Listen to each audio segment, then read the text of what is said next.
하나님이 오늘 우리에게 주시는 기록된 말씀은 마태복음 11장 2절에서 6절까지 말씀입니다.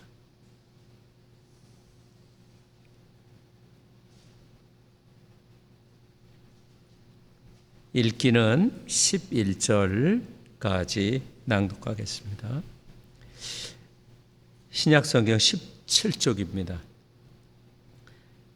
요한이 옥에서 그리스도께서 하신 일을 듣고 제자들을 보내어 예수께 여짜오되 오실 그이가 당신이오니까 우리가 다른 일을 기다리오리까?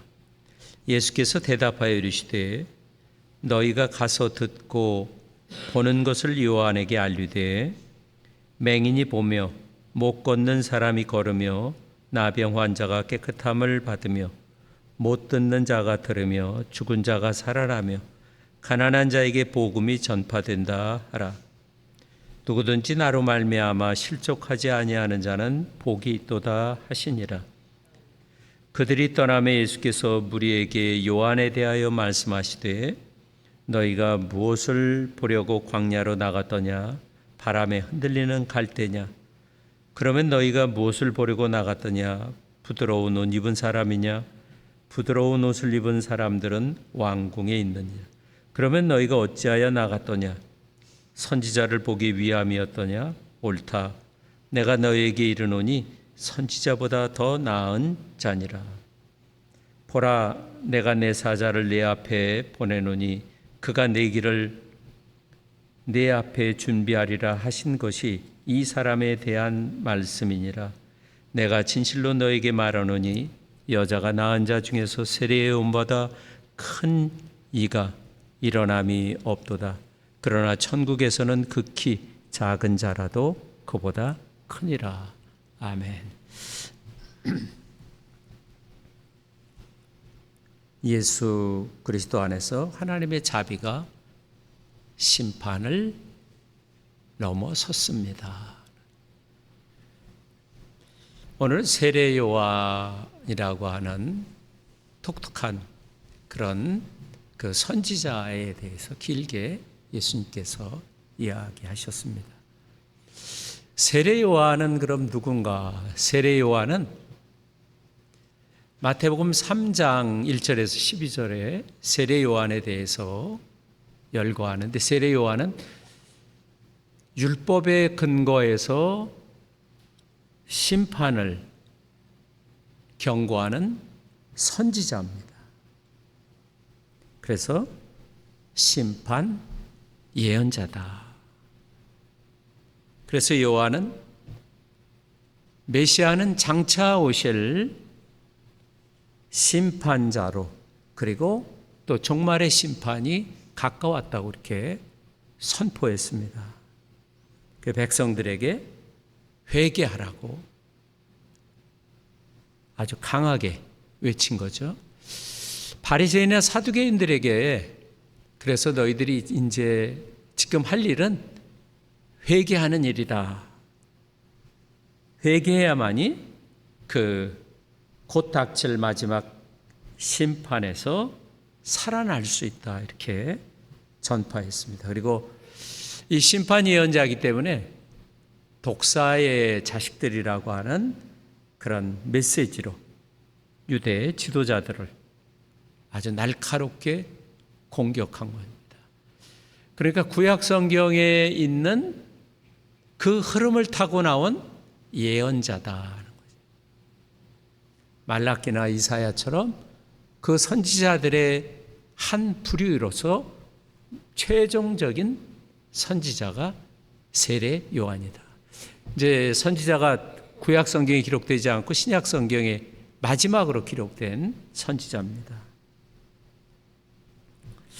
예수님은 이 세례 요한이 얼마나 중요한 사람인지에 대해서 이 몇 가지를 들어서 강조하십니다. 9절에 보면 세례 요한은 앞서 구약에 예언한 그 선지자들보다도 더 나은 사람이다 하는 거예요. 그리고 이 세례 요한은 구약 성경의 그 메시아의 길을 준비할 사자로 14절에 다시 올 엘리야가 바로 세례 요한이다. 예수님께서 그렇게 말씀하셨어요. 그러면서 11절에는 이러한 맥락에서 세례 요한은 모든 사람 중에서 가장 큰 사람이다. 여자가 낳은 자 중에 세례 요한보다 큰 이가 일어남이 없다. 그러니까 사람이 낳은 자 중에 제일 큰 자가 세례 요한이다. 이것은 세례 요한이 그 사역 중에서 한 번밖에 없는 거예요. 말라기나 다른 예언자들은 예수님 앞 세대지만 예수님 앞에서 바로 바톤을 넘겨주는 그 릴레이 경기처럼 바로 예수님을 이야기했기 때문에 세례 요한이 굉장히 귀한 그런 그 인정을 받는 겁니다. 모든 문에는 경첩이 있잖아요. 이렇게 문을 열고 닫을 때 경첩, 또는 옛날에 그걸 돌적이라고 했는데 그 문이 서로 돌아가는 그 돌적이 역할을 하는 거예요. 즉 구약에 있어서 그 이스라엘, 하나님 백성 이스라엘과 새로운 하나님의 백성, 예수님의 백성인 교회를 연결해 주는 자가 누구냐면 바로 이 새로운 엘리야, 마지막 선지자요, 또 하나님의 통치를 처음으로 선포한 세례 요한입니다. 그래서 세례 요한은 그가 하나님으로 받은 사명 때문에 어느 선지자보다도 위대하다. 그렇게 인정받는 겁니다. 그래서 예수님은 전적으로 세례 요한을 지지하시는 것입니다. 그런데 이 세례 요한이 이 메시지를 전하다가 감옥에 갇혔어요. 감옥에 갇혀서 들어보니까 예수님이 뭐 사람들을 많이 만나고 고치기도 하고 한다는 얘기를 들어서 궁금한 거예요. 왜냐하면 자기가 예수님에 대해 예언한 마지막 심판자인 메시아, 심판자인 그리스도가 맞는가 하는 거예요. 이 세례 요한은 실망한 거예요. 왜냐하면 마지막 심판자면 불같은 또는 검을 갖고 그 헤롯 같은 그 왕들을 다 전멸시키고 자기가 감옥에 갇혀 있는데 감옥에 갇혀 있는 자기를 구해낼 줄 알았는데 이건 뭐예요? 마지막 심판자가 아닌 거예요. 잔뜩 자기는 기대를 했는데도 소식이 없는 거예요. 예수님이 자기를 구해준다는 것은.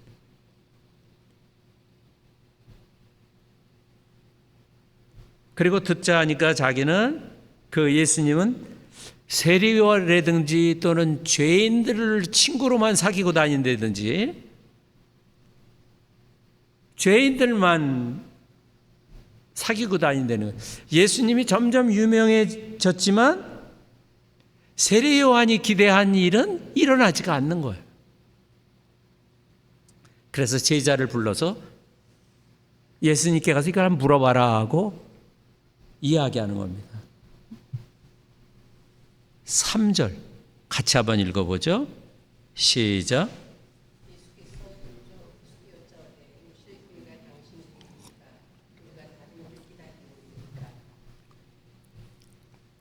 예수님께 물어봐라. 무슨 내용이냐면 오실 그이가 당신 맞습니까? 즉 오실 메시아가 당신이 맞습니까? 이렇게 질문하는 겁니다. 이제 두 번째로 이 요한의 질문에 예수님이 답변하시는 겁니다. 4절에서부터 6절입니다.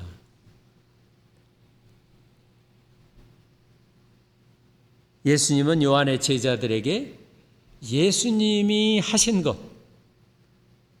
예수님이 하신 말씀과 행한 일들을 전하라 이렇게.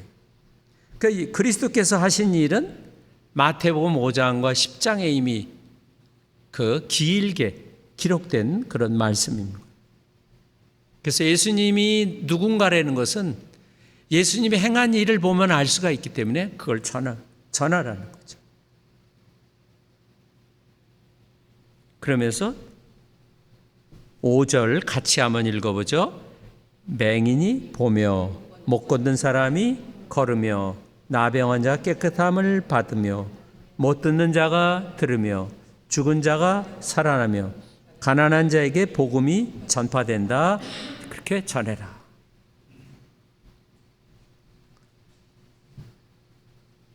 이러한 사건은 이사야에서 예언된 메시아의 모습입니다. 예수님이 질병을 고치고 해방을 선포하면서 기쁜 소식을 알리는 메시아라는 거죠.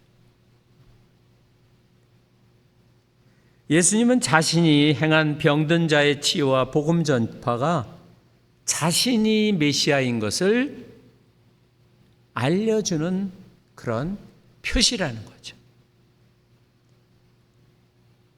예수님은 심판하여 정죄하는 분이 아니라 회복시키는 분이라는 것을 전하라는 겁니다. 하나님의 오심은 그 예수님을 통해서 실현이 됐는데 이사야의 메시아 약속들이 이제 성취되기 시작했다는 겁니다. 세례 요한이나 또 당시 유대인들이 기다린 메시아는 또 오늘날 유대교에서 기다리는 메시아는 그 메시아가 직접 개입해서 심판하는 그런 메시아입니다. 그러나 예수님은 그와 정반대로 자기를 알려주는, 나는 이들과 다르게 자비로운 메시아다. 예수님은 자신이 하늘에서 어떤 불을 내려서 누구를 죽게 하거나 또는 엘리야 같은 존재가, 엘리야는 불이 내려서 막 바알을 선지자고 다른 그 우상을 섬긴 자를 불태웠잖아요. 그러한 하늘에서 불을 불러오는 엘리야 같은 존재가 아니라고 예수님을 확신하고 그렇게 얘기를 하는 거예요. 심판에서 멸망시키는 분이 아니라 심판에서 이미 피폐해진 자들을 회복시키는 메시아다.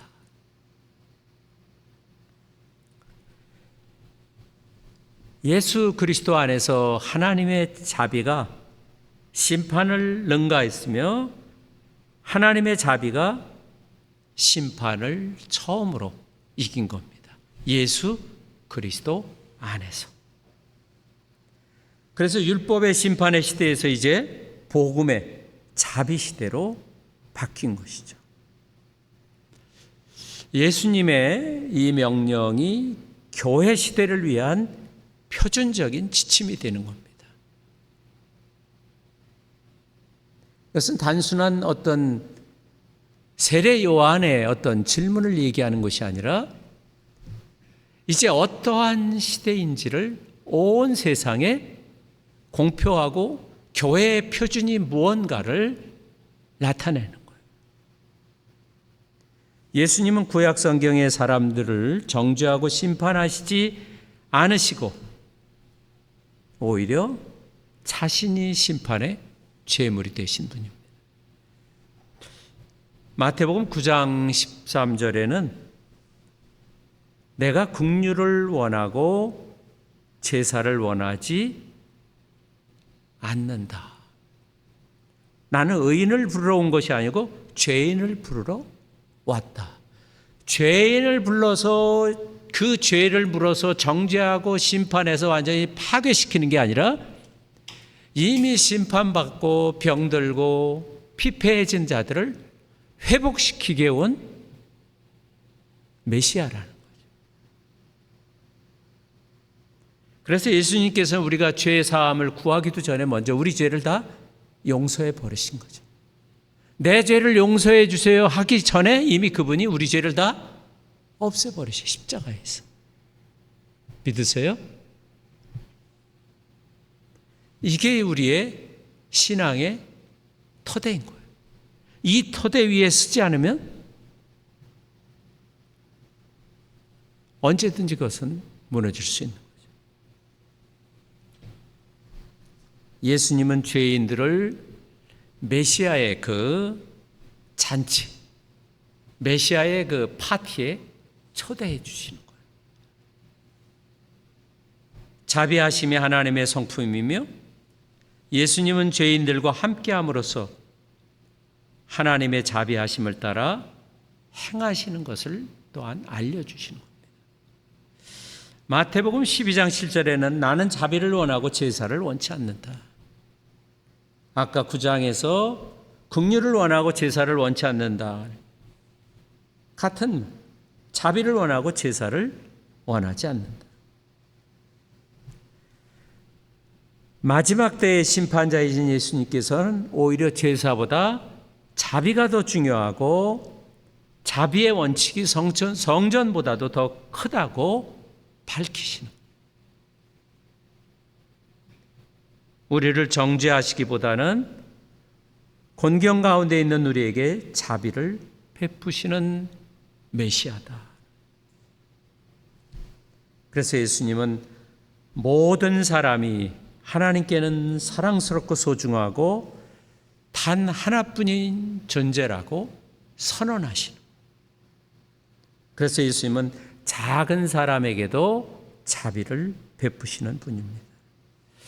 마태복음 14장에 우리가 본 5,000명 먹이신 오병이의 기적에서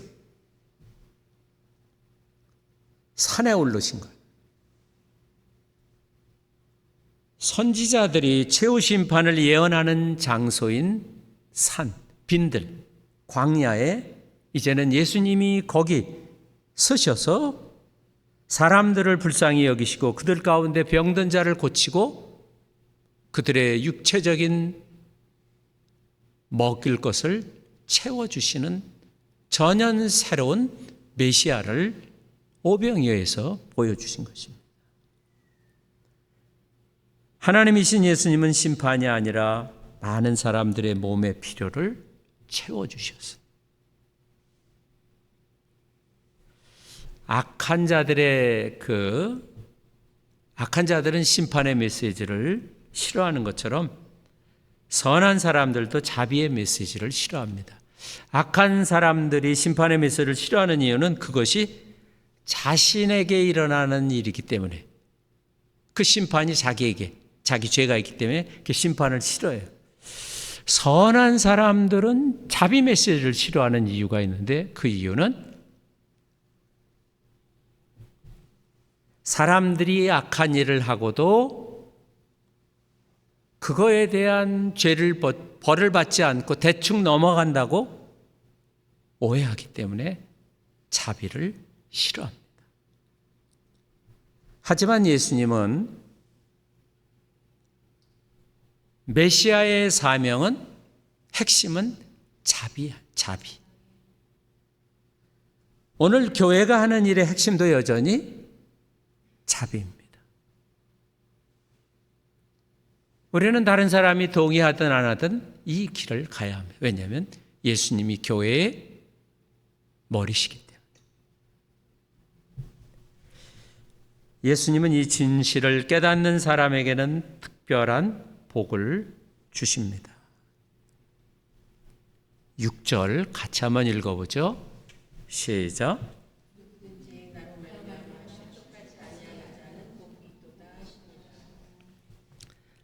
예수님은 세례 요한이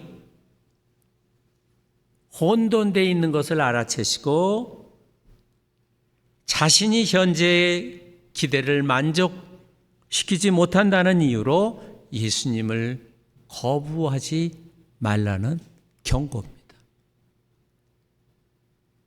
내게 유익한 일이 일어나지 않기 때문에 예수님을 메시아로 기다려야 되나 믿어야 되나 혼란스러운 세례 요한에게 예수님 때문에 실족하지 않는 자가 복이 있다. 예수님 때문에 실족하지 않고 예수님이 선포하신 구원의 소식을 받아들이는 자는 복이 있는 자라고 칭찬하시는 겁니다.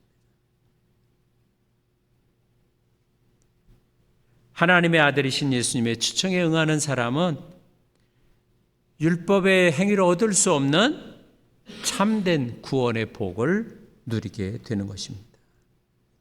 그래서 세례 요한은 이제 이 사실에 꺼리낌을 느껴서는 안 된다고 알려주시는 거예요. 그래서 예수님 안에서 시작된 그 하나님의 구원을 받아들이라는 거예요. 우리는 복음으로 복 있는 사람들이 되었습니다. 복음을 받아들인 자들이 복된 자입니다.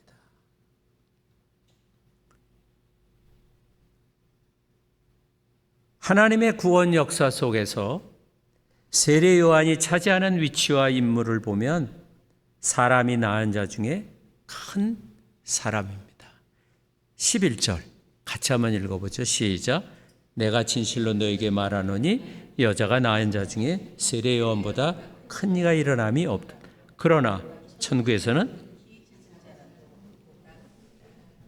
그러나 가난하고 작은 자들이라도 구원을 온전히 이루시는 하나님의 통치를 예수님을 통해 경험한 사람, 예수님을 통해서 값없이 주시는 죄 용서의 자비를 받아들인 사람은 세례 요한보다도 더 큰 사람이라.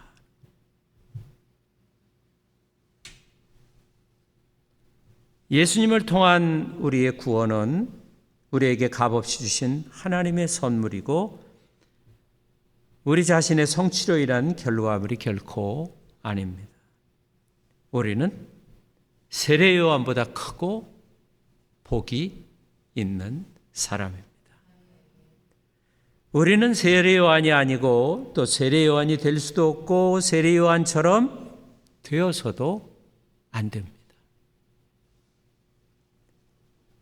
성령으로 거듭나서 천국에 속한 우리는 여자가 낳은 자들 가운데 누구보다도 더 위대합니다. 성령으로 낳았기 때문에, 하나님이 우리를 낳았기 때문에, 하나님의 자비는 우리가 생각하는 것보다 더 크십니다. 예수님을 사랑하십시오. 값없이 주시는 하나님의 그 자비를 한없이 묵상하고 전하고 그 안에서 살아가십시오. 기도하겠습니다. 들은 말씀을 붙들고 같이 기도합니다.